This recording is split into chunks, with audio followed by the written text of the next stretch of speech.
Alright, and we should be live. Alright, so hello everybody. This is something a little bit different. This will be the first ever actual live stream I'll be doing for this channel. I did do a live stream before, but nothing like what I'm doing right now.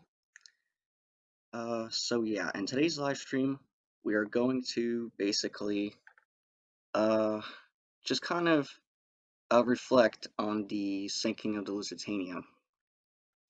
Today is May 7th, 2021, which means Lusitania sunk exactly 106 years ago. Hello, Mr. Crypt. Alright, so we already have our first person. Just let me know if there's any type of audio issues, if you can hear me fine. This is the first time that I'm actually doing this, so hopefully everything goes to plan. And yeah, so just let me know and I'll try my best to fix it. I can hear you fine. Alright, that's good. Alright.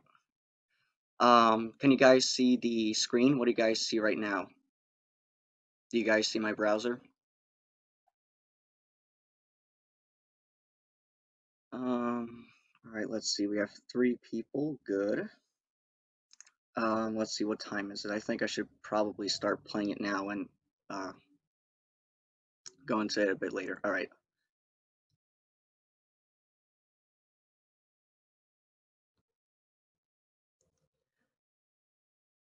Alright. So, let's see. Do you guys see a black screen?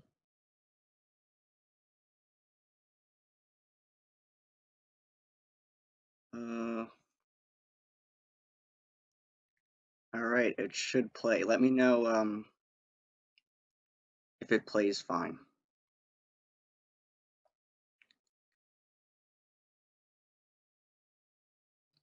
Alright. So, currently right now, it would be about 1:56, 1:57 p.m. Lusitania time. Although, of course, if we're taking into account time zones,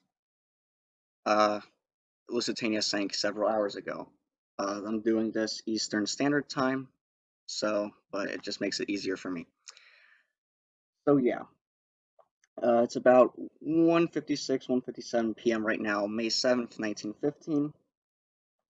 So Lusitania has already been on her voyage for about 7 days now. Today would actually be the last day. Lusitania was expected to dock in Liverpool. Of course, she would never reach her destination. She left New York on May 1st, 1915, and U-20, under the command of Walter Schwieger, actually left Germany a day prior on April 30th.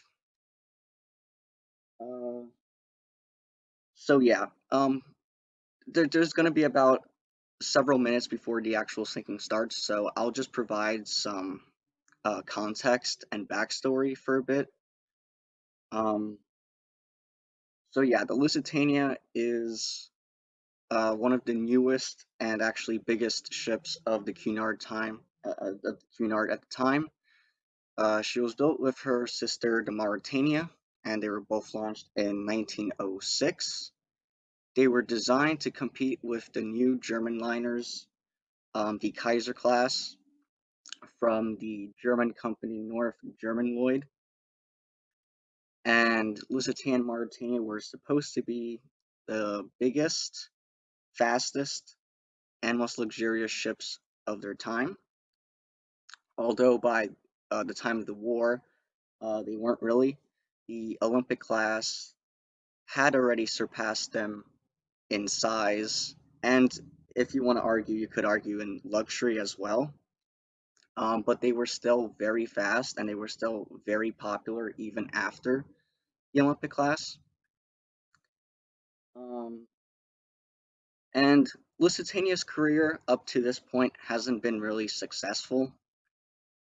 Nothing really hasn't been. I totally messed up. Really hasn't been anything special She did have a few mishaps. I know Lusitania encountered a rogue wave in 1910, but besides all the usual mishaps, it was very uneventful. Um, and yeah, so um, right now it would be about 2 p.m. And about an hour ago, Lusitania changed course. Lusitania was zigzagging. This was to make it harder for the U-boat to actually target it. Now, Lusitania was already very fast. Lusitania could easily outrun any U-boat. This made Lusitania a very popular choice due to her speed. And it was thought that this would be the same for this voyage. At about 1 p.m. Lusitania changed course. That would put it right in the path of U-20. Now, U-20 up to this point has also had a very uneventful voyage. Um, the U-boat did sink a few boats here and there, but for the most part, nothing really too crazy. Um, and then at about 1:45, Lusitania changes course, yeah, and it is now in very easy sight of the U-boat. And Commander Strieger is basically going to try to get as close as possible and try his luck. And Lusitania is very close to shore, only about 11 miles off the Irish coast. And yeah, so let's see. I got some notes here, so I want to make sure I want to go over everything I want to here. Okay, so Lusitania is basically the largest passenger liner in service right now. Now, there is the Olympic, Britannic, and Aquitania, but they're all in service in the war, serving as hospital ships, and Olympic as a troop ship. Now, Lusitania did serve as a cruiser, but it was then handed back to Cunard. Um, let's see. So technically, Lusitania is the biggest passenger liner. And Lusitania is only making a voyage a month. That's why you don't see smoke coming out of the fourth funnel. Basically to save money for the war effort. So boiler room 4 is shut down, and that's why you don't see any smoke. But normally there would be smoke coming out of all 4 funnels. But even then, Lusitania is still pretty fast. She can still do about 21 knots. Right now, she's traveling at about 18. Lusitania is slowing down as it is approaching the Irish coast. And another thing I want to point out is the color scheme. The color scheme that you see here with the black hull, the yellow band going around B deck, white superstructure, and black funnels is not technically correct. Lusitania did have a different color scheme on her final voyage. Now, she did actually have this scheme right here that you're seeing earlier in the war, but right now she actually, for this voyage, would have a different color scheme. She would have a black hull, no yellow band, a gray superstructure, and the lifeboats, ventilation, and skylights would also be painted gray as well, and the funnels would still be black. Now, many other ships did also have this as well. Olympic had this color scheme as well, and so did Mauritania. Now, all of this information comes from many eyewitnesses, including a first-class passenger. I can't remember her name, but she was keeping a diary on board during this voyage. And now she did not actually survive the disaster, so she couldn't go back and change it. Uh, so that is some very strong evidence uh,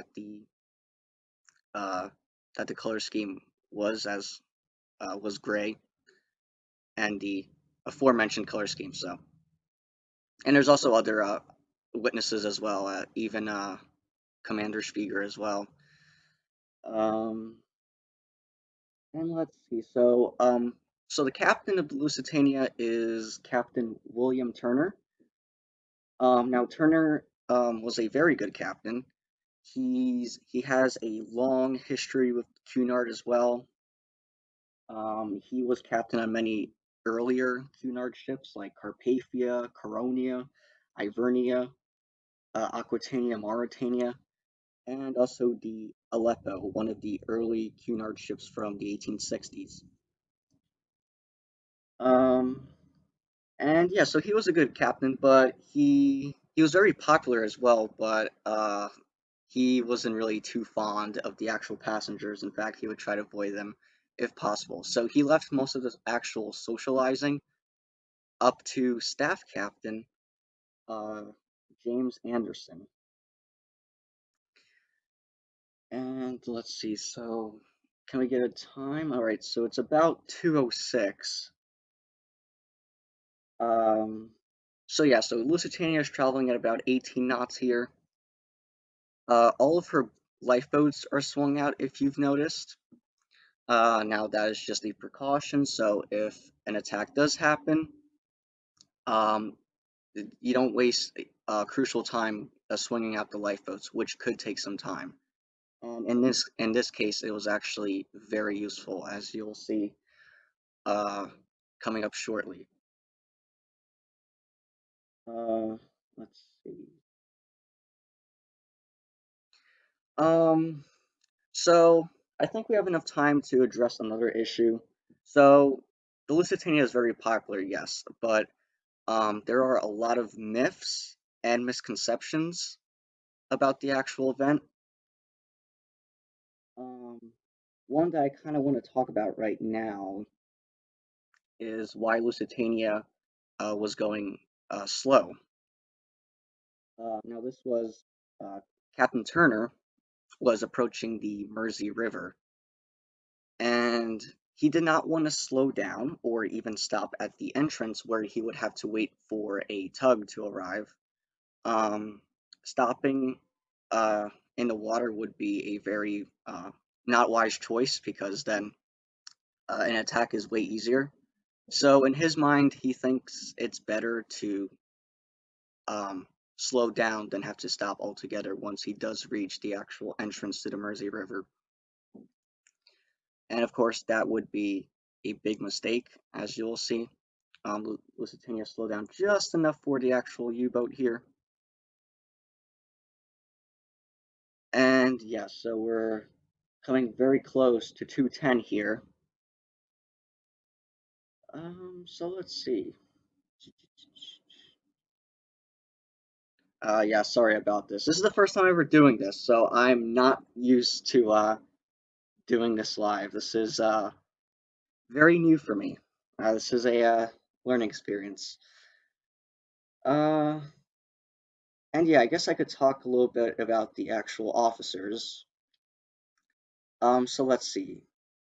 We've got First Officer Arthur Jones, Second Officer Percy Hefford, and you also have two third officers.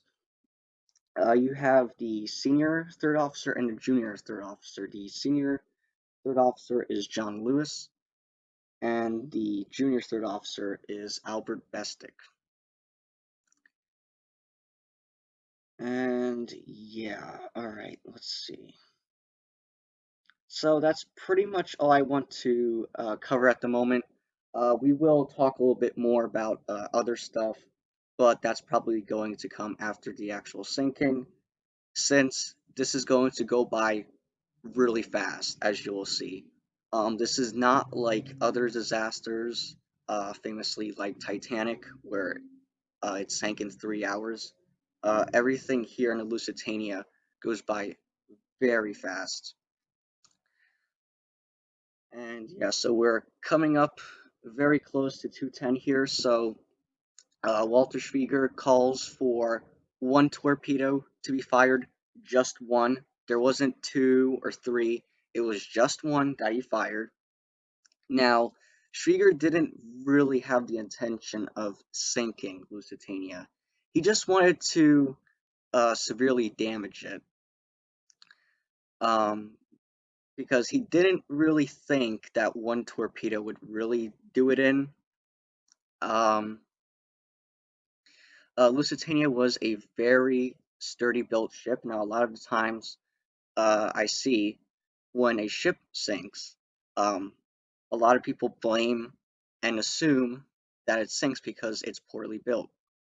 But that is not the case. Lusitania was a very well built ship. You can even see that in the wreck. Lusitania is in a very bad environment, and that's the reason the wreck looks the way it is. But it was a very strong built ship. It was built up to the latest Admiralty requirements. It had even though it was a smaller ship than the Olympic, it had 1,000,000 more rivets. So it was a very well built ship. It had a double skin as well. Um, and yeah, so we're actually approaching 210. So yeah, so Lusitania is traveling about 18 knots. One torpedo is fired, and it's going to hit Lusitania on the starboard side, just under the bridge and the first funnel. Now we know that it struck this location because there's a lot of evidence to support it. Um, one of the reasons being the placement of lifeboat number 5. Lifeboat 5 was actually uh, knocked over into the water by a torpedo. There it goes, right there. The torpedo just hit. You can see lifeboat 5 falling into the water. It also knocks over collapsible boat number 5. And Lusitania is going to take on a very heavy list here, um, 15 degrees, within just the course of several seconds here, as you can see. And Captain Turner at the time was on the bridge, and he orders for the ship to turn. He thinks that they could try to beach the ship, but there's no use. And one of the reasons that Lusitania went down so fast is because, well, first the ship was moving, so all of the water would be dragged in, much more. You have more water going in, but the torpedo really put a number on the ship. Now, a lot of people um, assume that the secondary explosion caused Lusitania to sink, but it was actually only the torpedo. And I'm going to talk more about that later. Right now, the first distress signals are going out at 2:11. Right there, the wireless shack is located between the second and third funnels there. And some of these messages do reach Queenstown. And some fishing boats and other ships will arrive, but not in time. The hydraulic systems totally fail on the ship, so now the ship can't turn. So Lusitania is going to be stuck in kind of this, it's going to trace an arc here. It's going to be stuck in kind of this turn here. And also the engines do not respond as well. The steam pressure totally drops to just 50 psi. So you can really see that heavy starboard list there. Um, so yeah, the engines uh, are completely failed. And what that means is that Lusitania is now unable to stop. So it was traveling about 18 knots, and Lusitania by this point is basically drifting. So it can't stop right now. And let's see, what else can we talk about? So yeah, the stress signals. Okay, so I want to talk more about the secondary explosion. Now, there are a lot of theories as to what the second explosion was. Um, some of the most popular ones are the ammunition explosion theory. Now, it is confirmed that Lusitania was in fact carrying munitions on board, but that wasn't actually the second explosion. The munitions would have been located in cargo hold number 2, but the torpedo did not hit cargo hold number 2. It hit boiler room 1. It hit the forward coal bunker of boiler room number 1, and boiler room number 1, boiler room number 2, and the forward coal bunker are compromised. And Lusitania could normally float with 2 boiler rooms gone or 3 of the small forward compartments gone, but here you have 2 boiler rooms gone plus that 1 small forward compartment. So Lusitania is doomed and is going to sink very, very quickly. So yeah, back to the second explosion. So the munitions theory was pretty much out of the window. It did not hit anywhere near cargo hold number 2. Plus, if it did actually hit the munitions, they would have gone off instantly. The second explosion went off about 30 seconds after the torpedo impact, which was timed by a passenger by the name of William McMillan. So it went off about 30 seconds afterwards, and it would have gone off instantly. The other popular theory is the coal dust being ignited. That's also a not very accurate, since that also would have gone off instantly as well. So, and I totally just lost my train of thought. Everything is going so quickly, as you can see. Yeah, there you can see. It's only about 5 minutes in, and Lusitania is already pretty low in the water. Yeah, so 2:15 p.m. This is about the time that the electricity goes out. So just 5 minutes and electricity goes out. With the Titanic, it's different. The power went out near the end. Here, it's not the case. The power goes out just 5 minutes afterwards. With the Empress of Ireland, it was also very similar, where the power only goes out just minutes in. So the power is off, but I would assume that the wireless operators would still be sending messages, probably just off of the emergency set. So at 2:15. So a lot of the lifeboat crew, the designated lifeboat crew, is in the bow. They were getting the luggage ready since the ship was nearing port, so they were getting all the baggage ready, which would have been in the forward holds. And I'm not really sure what happens there. I think they get stuck or something because most of the actual lifeboats here are going to be launched by inexperienced crewmen and stewards. There you can see lifeboat number 12 completely just fall into the water. Um, the lifeboat situation on the Lusitania is very different than what you see with Titanic here. Just about a minute ago, the lifeboats would have actually start to be launched. Now, Captain Turner does not order the boats to be launched right away. The ship is still moving, which is very dangerous. And if you've seen the sinking of the Britannic, you know just how dangerous that could become. But the lifeboat situation on the Lusitania is it's not very good. It probably did more harm than good, really. As you will see here in a few minutes. Let's see. So it's 2:19 right about now, um, or at some point. I'm not going to time this to the very minute, but I'm just going to be saying it more or less when it happened. Lifeboat 16 on the port side is launched, but it is destroyed during its descent and it sinks. Boat number 20, it falls and it spills all of the passengers into the sea, again, due to the inexperienced crewmen. Lifeboat number 8, yeah, so it is just a very bad situation, as you can see. And in the port side, um, no lifeboats successfully leave the port side. The only 6 lifeboats in the end will escape, and those are all from the starboard side. Um, and about 2:20 here, so Captain Turner um, sends out the command to officially start launching the lifeboats, but by then it's already pretty pointless since already a lot of lifeboats had left without his permission, and a lot of them, as you can see, did not end up so well. Um, so yeah, and We already went over boat 10. So let's see.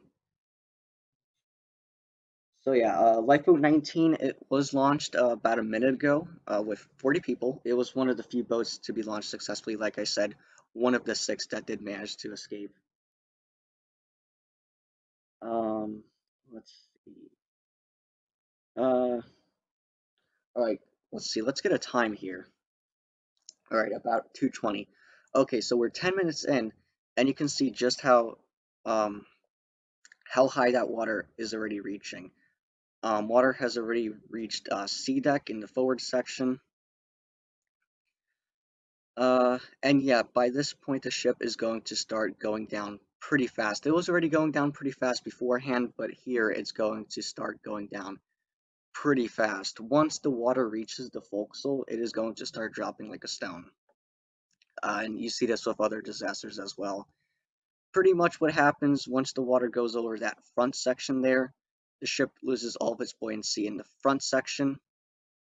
Right now, Lusitania has a little bit of buoyancy in the front section, which is keeping the front of it up. But once it goes, there's no more buoyancy in the front, and it's going to start dropping. So 2:21. Okay, so about this time, yeah, right about now, lifeboat number 17 would be launched.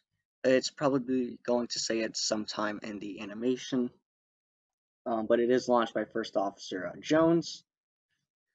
But what ends up happening is when it's about 12 feet above the water, 2 men jump up from the boat deck down into it, and the lifeboat um, sinks. It capsizes. So it could have been 7 boats that escaped, but because of that incident, that lifeboat sank. And something similar did happen with Titanic, but it didn't end as badly as that, since the lifeboat was closer to the deck, and also because it was only one person. So, and right now it's 2:22. Actually, quite a lot of stuff happens at 2:22. Lifeboat 11 is launched by Third Officer Lewis. It's launched with only several known people, but it does pick up more people from the water afterwards. Um, and Leslie Morden. Now, Leslie Morden was one of the lookouts. He was at the bow and he actually spotted the torpedo. But he says right about now, in his he survived, so he provided a lot of information. And he says by this time, the Lusitania has slowed down by about 3 to 4 knots here. So it's going by really slow, but it's still drifting. But he does help launch boat number 9, which uh, should be going down right about now. And also lifeboat number 14 is launched. Now, lifeboat 14 could have been one of the port boats to be launched successfully, but the cork wasn't placed in time. Normally, the lifeboats wouldn't have the corks in it. When it rains, the water would drain out um, during rain, so it wouldn't get flooded with water. But everything's going by so fast, they must have forgotten to put it in, and the lifeboat actually capsizes and sinks. And there you can see lifeboat number 17 there, just fell in the water.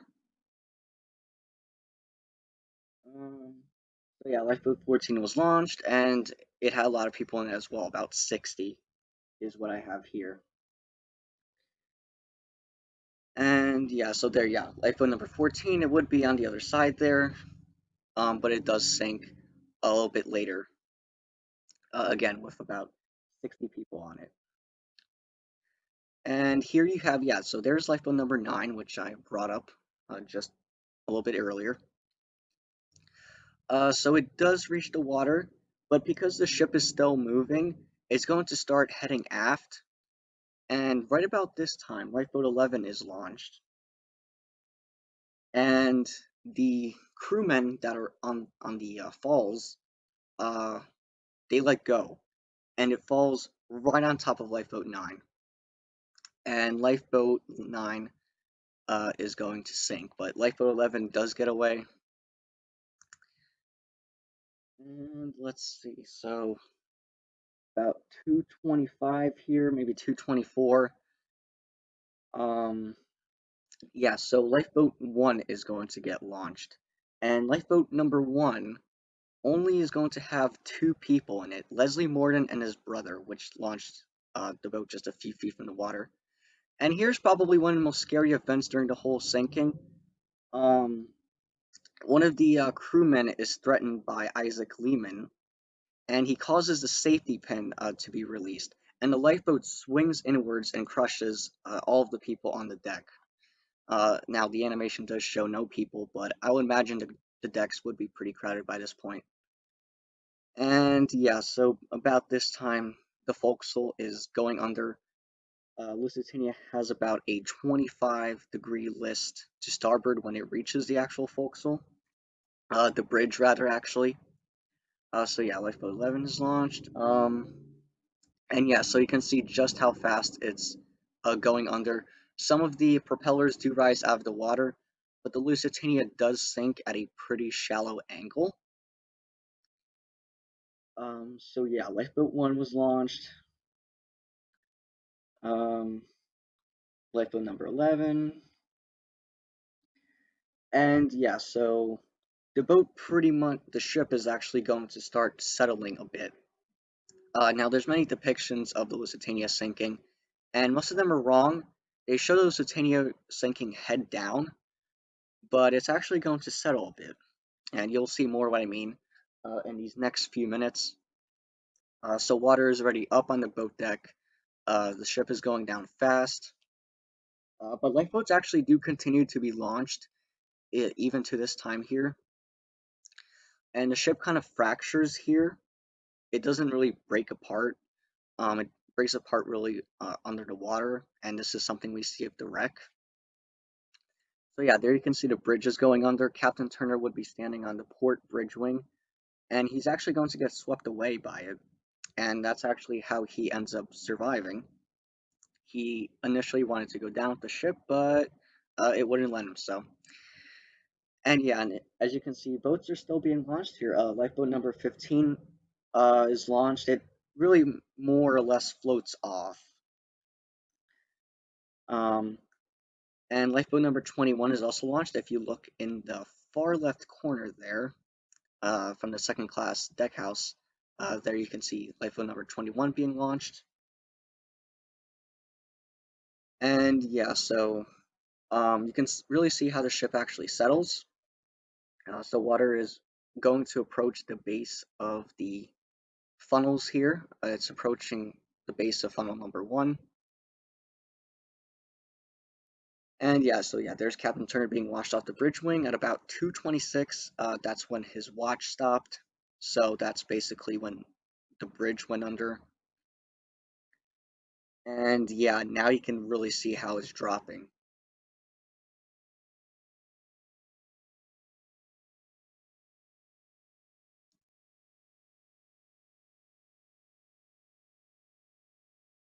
So yeah, you can really see just how much it really settles. It doesn't go down head first, as you can see.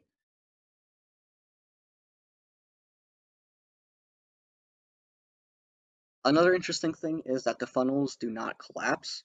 Now there's some evidence that funnel number 3 either exploded or collapses, but the 3 other funnels really did not collapse, as on the wreck they're very close to their original spots. So that tells us that they didn't really collapse until uh, when the ship was underwater.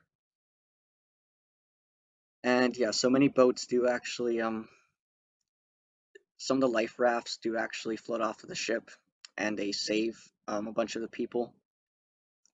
And you can see lifeboat number 15 there by the 4th funnel, almost gets dragged down.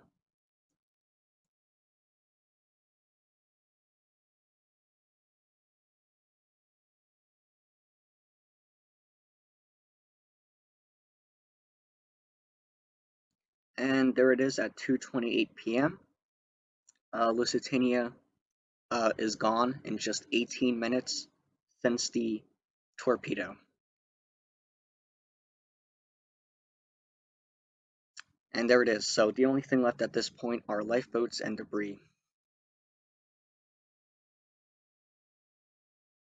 In the end, 1,198 people would die, leaving only 761 survivors from the 1,959 people on board.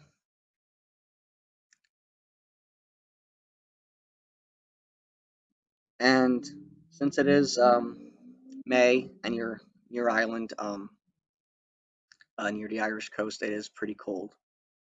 So a lot of people are going to freeze to death here. Um, some fishing boats, like I said, do arrive on scene, but it's too late for most people. And yeah, so Captain Turner does survive. He's put on trial, but he's found not guilty, and all blame is placed on Germany and Walter Schwieger.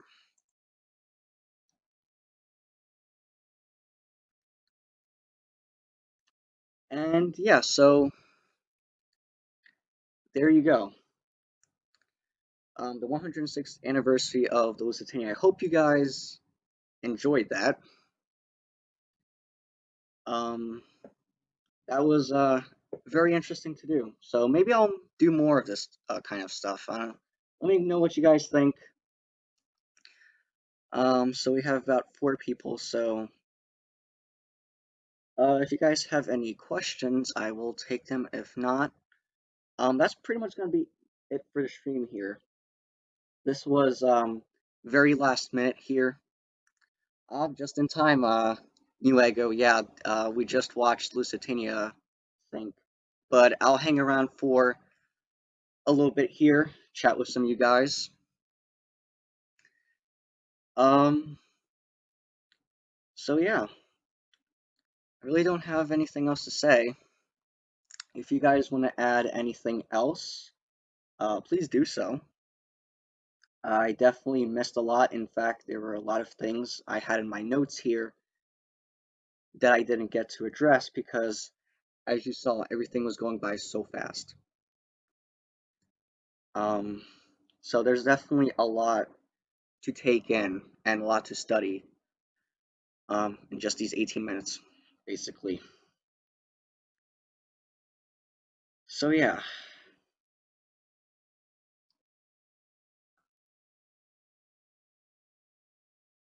just looking at my notes here. I mean, I really think I addressed the main parts there. If there's any parts you want me to kind of go further on, I know I kind of didn't go too much into the second explosion. Again, everything was going by so fast. I thought I would have time.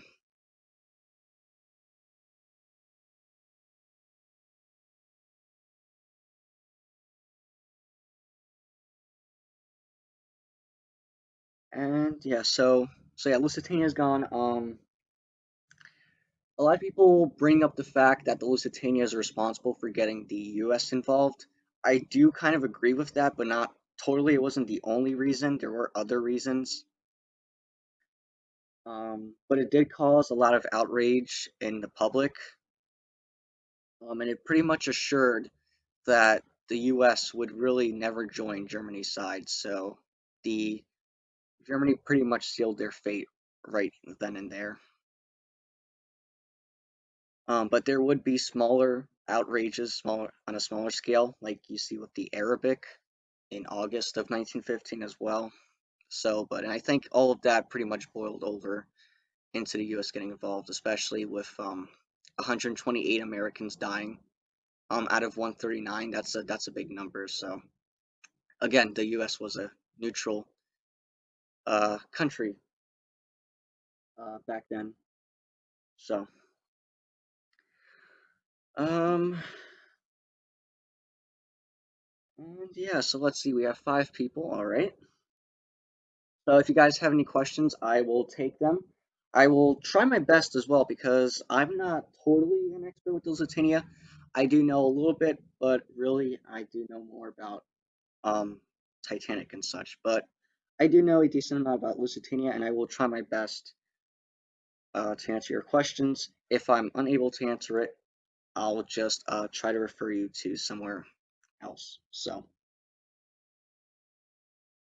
Um, oh yeah, I also want to bring up the documentary that was made about the Lusitania in 2007, called Terror at Sea. That is a very great resource. If you're interested in the Lusitania and want to know more about it, I would definitely recommend that. It's a very great documentary and it's worth your time. And it's really the only movie that was made about Lusitania. It's very great. It does have some inaccuracies, but overall, it's a very great resource. Um, and yeah, so if there's really no more questions, I can end the stream right here. We've been going for about 40 minutes. That's to be expected.